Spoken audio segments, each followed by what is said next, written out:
Mike, I want to start with you because one of the things we're waiting for here first before President Obama makes his final decision, we're told, is this intelligence assessment.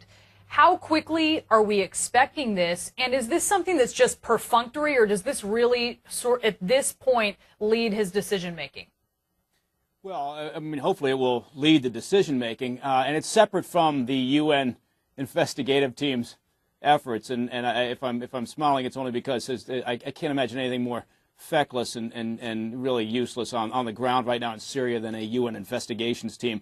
But the intel report is important. It's just I'm hard pressed to see how they have any other options at this stage. When you use the words undeniable evidence now and no doubt, and then you combine it with red line and moral obscenity, you have no place to go other than to push the button for the cruise missiles. They have to take a measured response. And so, like a lot of things, there's not a lot of options on the decision tree. So I think what they're doing right now is really kind of setting the table with the public and with Congress, as opposed to trying to see if they've got enough intelligence. Because if they don't, then they've clearly misspoken out of the White House and the State Department.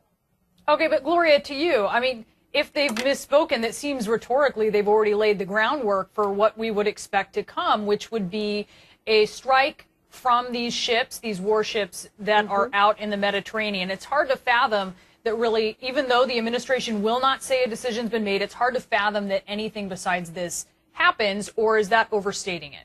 No, I think what we're watching, first from Secretary Kerry, then the notion that they're going to declassify some of this intelligence, making their public case. Well, what we're watching is the rollout of this. I think it's just a question of when we're going to do this, not if.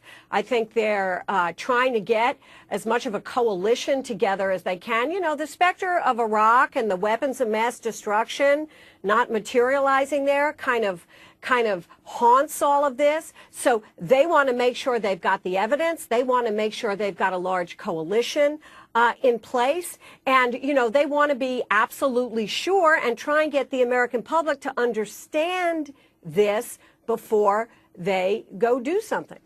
And Bobby, when you're talking to folks, what do you feel the administration is trying to achieve here? Is it to just punish Syria? Is it to do something more than that? And obviously there's a lot of risks with whatever they're trying to do. Well, my fear is at the moment that it's sounding very much like a rap across the wrists for Bashar Assad. A lot of the language has been couched so carefully about we're only going to, we're not in the business for regime change.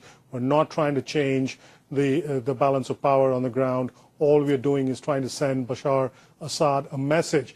Well, Bashar Assad doesn't take messages like that. This is a man who has, without chemical weapons, slaughtered 120,000 of his own people.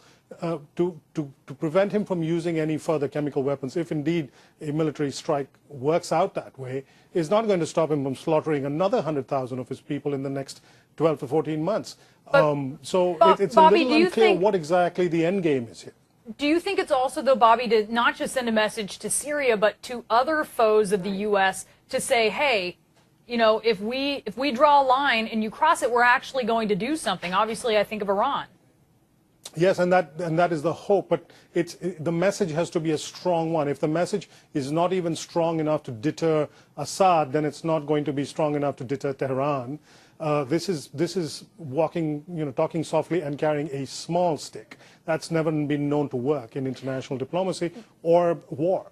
But I think then it's sort of the question is, can you, if you can't carry a large stick because you don't want to get bogged down in a quagmire in their civil war, do you just sit back and do nothing as chemical weapons are used on innocent people? Can we do that? And certainly, I don't think going in a big stick involves putting, I'm sorry to be mixing metaphors, boots on the ground here. Right. It is possible to use the weapons that are being discussed right now, cruise missiles mainly, to take out larger parts of Assad's arsenal, not simply to sort of slap him across the knuckles, but take out big chunks of his air power, his artillery. That's a much stronger message. That's a message that will be heard in Tehran, not a couple, 2 days worth of cruise missile strikes against indeterminate targets. If I had another couple minutes, I would call you on that interesting Freudian slip where you said Saddam there. It's an interesting question to ask, but I'm going to have to leave it at that. Mike Baker, Bobby Ghosh, Gloria Borger, thanks for being with me, guys.